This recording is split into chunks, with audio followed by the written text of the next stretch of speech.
Hello everyone and welcome to the GSL Code A with Artosis and Wolf. And I'm a little bit sick today, so I'm sorry about that ahead of time. You might hear some coughing or sneezing or whatnot. Yeah, I've been some having faint whining. I've been having a bit of a cough as well these days. Oh, do you? I actually brought Robitussin if you need some. Okay, that's really good to hear. Yeah. I think my mic was like a little bit far away from my face. I could barely hear you. But now you can hear me a little bit better. But yeah, it's going to be a good day regardless of us having some coughs here and there. We're going to have to like yank our headsets off and cough or you guys can't hear us. But we got stats up against 3 Zerg players. That's right. In this group. And Ragnarok is back, man. Ragnarok is back. He's kind back. of exciting. Yeah, all these TSL Zergs, like all of them except like Inori, basically. All the players. Well, he's not a Zerg, but all the TSL players in general, like found a home somewhere, and Ragnarok is still around. It's good to see.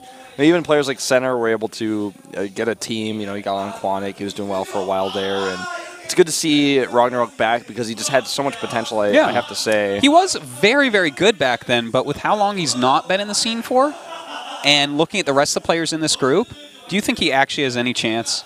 No, probably won't get out. But no, like, definitely not. But I want to test him, you know? It's the same thing. Every player has a chance in these groups in Code A. That's why I play like Tastar, even though I'm like, okay, have you changed? You have a chance. And he failed, right? But, you know, he has a chance. Did he change? No, he definitely did not change either. But he had his opportunity to play a different playstyle and completely switch it up. But he didn't do it. So here are our results from last week. These are our current players who advanced and those who were eliminated.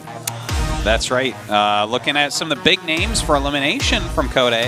Roro, Seed, Sora, it's a pretty big name. Yeah. Hiva, Reality, Deer. These are some really good players. Super, he's been doing well in Pro League. Exactly. Cure also, you know, playing a little bit more often. Yeah, that's true. And here is our lineup today. Of course, as Wolf mentioned, Stats, Savage, Curious, and Ragnarok.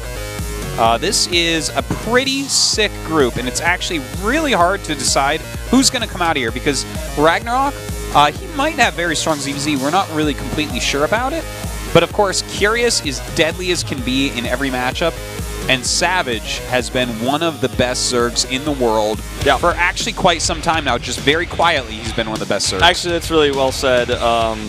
For those of you guys who are confused, like, who's Savage? I've never heard of him. He's Rogue, actually, but he has 2 IDs, so, you know, sometimes he's called Savage, sometimes he's called Rogue, and in Korea, it actually doesn't really matter at all to the bigger people, you know, who are probably making these overlays, actually, which his idea is because they know his name.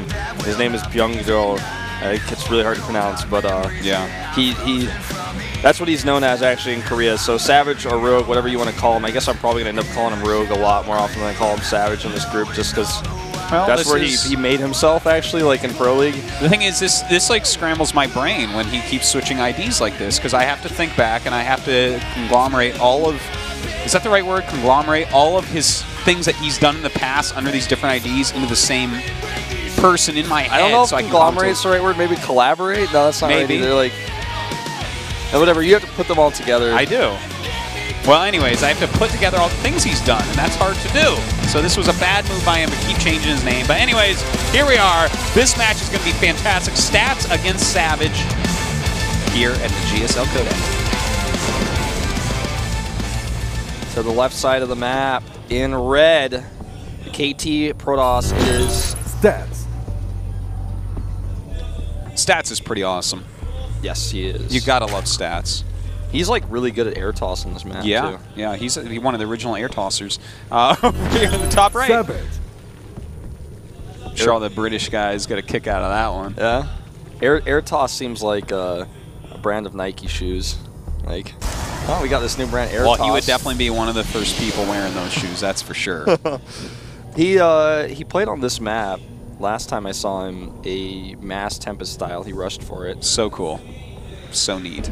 It's really quite strong, actually, if you can hold on to it. You don't get crippled early on. It's very difficult to counter that. Canada loves Korea. And hi, Mom. Hi, Mom. My mom's doing okay. Korea actually quite loves Canada as well. A lot of Korean people go to school in Canada. Yeah. I've met a lot of people that have went to school over there. Jay, most notably. Most notably, the Korean most notably that went to school in Canada. Jay, our friend that none of you know. Well, most notably Jay. He's the most notable Korean who went to Canada. Came back. No one knows him but us. It's so funny. He did once translate on air with John finals. Yeah, I think that's what you guys probably know. He was a producer for Code S for a very, very long time. So, but yeah, he's the most notable Korean who went to Canada. Yes, indeed. No question about that. It's written in a book somewhere that in fact that's the case. That's so funny to me. Well, you know what? Let's talk about this Zerg a little bit because he's pretty fantastic. Yeah, he is actually. He's going to go double hatch before pool, as it turns out in this game, but not to the gold base because that would be a bit too risky. He doesn't need to do anything risky. This guy can beat everyone straight up. Like, he actually literally can. Now, just some of the things that he's done, right? Like, he's done pretty well in Pro League, and he won the qualifier for IEM. And, well, yeah, he lost there, but, like, literally he got the only person that we were afraid he would get. Or otherwise, I think he would have went deep in that tournament. Possibly even won it. He's, like, super, super strong. Some of the other things, like, further back than all these things that he's done more recently, he was actually the one. I remember he played against... Who did he play against? It was like Innovation or something in the OSL last year. And he proxy hatched at the bottom and went Spine Crawlers, the Cats build. Yeah. I remember before the game, I'm like, he can't win this strip. He has to do that strat, and he did it, and it was like so awesome. And then he lost, but he came really close to winning. The kid is like really, really talented. He's much better nowadays. Well, let's see how well he defends this Zealot harassment here. I mean, just one Zealot sent across to scout and to punish a greedy build. Thing is, like, it's so funny that Stats just kind of taps the hatch with his blade and walks away because he doesn't really have any potential to do permanent damage, but scouting the gold base as he's doing now with that Zealot is really important, and he's going to go over there and check it. Yeah, that actually did a lot for him when you think about it. It cost some lost mining time. Yeah. There was a possibility that, you know, Savage would make some terrible mistake and lose a drone, I guess. You know, if he's like, oh no, I have to stay and fight this. It forced some lings out that maybe Savage didn't want to make. You know, I think the 4 lings are kind of normal, so I don't think it actually did that. I think all it really ended up doing was cause lost mining time. Right.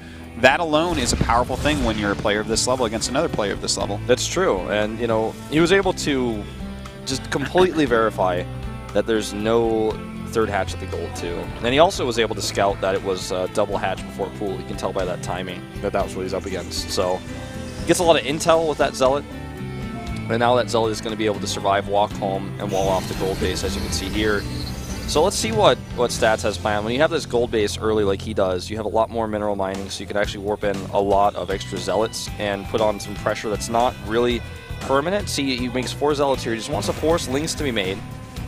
And then eventually, after Savage makes a few rounds of units instead of drones, he's going to try to take his third base at his natural. Yeah, and if you look at it, he had just made 8 lings. 8 drones. So he only has these original lings and a few queens, which means he has to buy a little bit of time here. And you notice really good micro so far. Look at this. Run in, hit with the lings, run away.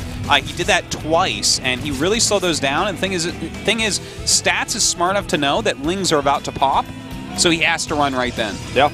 This is like already a fantastic game. He's not really staying too long because his idea with this is to force lings in the first place. He knows that with those 3 queens that were over there too, the queens can escape and run away from his Zealots until the lings come out. And if he tries to stay too long, if he tries to see if he can get lucky and kill one of those queens, his Mothership core is vulnerable. You know, anytime the Zealots aren't in range of the queens are going to be attacking that core, not the Zealots. And so that's an expensive unit he needs to have with his Zealots. And so, of course, he has to run that away. Now, he's taken the third base here. Metabolic Boost isn't quite done, and I don't think that Rogue is going to be able to punish him here for trying to take this right now. It looks like he's just not. If Speed was already done as the Zealots were walking back, he could have perhaps punished, but you know, obviously Stats knew that that was way too quick for Speed to be done. He saw what the build order was. He knew that he was safe during that time, and everything is airtight for him. Like, Stats is completely fine. Everything looks safe. I think he's playing this fantastically. Look at this. He's actually adding 3 cannons. What do you think about that, Wolf? Well, that's like showing a sign of fear. Or actually, I don't want to say fear. I want to say respect, because he knows that Rogue can certainly try to pull on the heat here and attack him. And what I don't know about is, you know, does he really need that right now when he's got Hallucination Scouts coming in right now? It's almost like we could cancel now that he's seen it. And he may have. I didn't check the production tab like super closely, but he doesn't really need them anymore. I think he let them finish. It's hard to say on this little mini map. We actually have the smallest, a much smaller monitor than what you're watching on, unless you're watching on your iPhone. So it's a little bit hard to tell sometimes. I think they finished though. I believe that they did. And you know what? The thing is with the placement of those. Okay, yeah, there they are. Those are like those are respect cannons, I feel, as you say. You know, he's afraid that roaches might come out. Right now, he's really focusing heavily on zealots and sentries to get enough army up to be okay against anything. He's not afraid of lings. The only thing that could hurt him at this moment of the game is, in fact, roaches. So he's kind of defended against that. He's getting up to his third base. He's got that sick gold mineral income. It's okay to spend an extra bit of money on cannons, I think. Well, he didn't see a Spire. And he goes into, because the Spire was a bit late, he goes into double robotics Colossi here with +2 and blink. You know, about these cannons, going back to them, they're placed in such a way that gold base is such a tiny little expansion. There's not a lot of area there. They're placed in such a way that they can actually help defend against Mutalisk as well, so that's something to keep in mind. But he's going double Colossi here. If this is scouted by Rogue, he can go heavy mutas to try to punish for that. Yeah, heavy mutas or heavy corruptors at this point would both counter this reasonably well. The mutas being a bit better, of course. In fact, that would make almost for certain a base trade a bit later on. Yeah. So we'll see what Rogue actually wants to go for, and I think he is saving up for a Mutalisk tech switch here. It looks to be that way. I mean, he has 900 gas right now. Oh, nice flank here with the roaches. Great force fields on the other hand, and a ton more lings coming down. This is not good for Stats. He cannot afford to lose these units. Perfect force fields, though. You can't really ask for better than what we see here for force fields. Thing is, there are too many units here. Yeah, way too many. He's going to lose every single sentry, it seems, and now can actually push those stalkers back and tight against the zealots. And with the Mutalisk, 11 of them on the way. He did this without roach speed orthosis, and now, well, ouch. You know what? It's so beautiful. The thing is, when you get rid of sentries, mutas become way more powerful, and that might not seem to make too much sense, but force fields keep lings off, because when you make mutas, you have to make lings, because mutas suck up all the gas, and it leaves you with lings, minerals. And if you force field off the lings, your army can easily beat mutas straight up, but when the lings are also hitting and screwing up the AI of your units, it's ridiculous. So this has been a great move by Savage. He's flying in here with the mutas now, and even though there's stalkers here and the Nexus cannon, he doesn't even care. No, he doesn't. He's just going to pick off the stalkers one by one. Not a bad choice. Even losing a muta or two, you know, it hurts, but he's in a great position.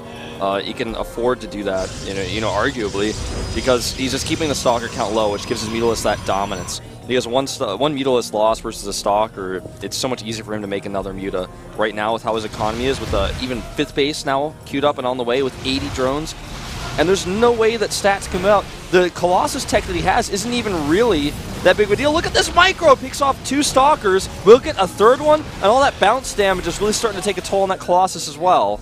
That's right. He's doing a fantastic job continuing to pump out a bunch of mutas, and look at this.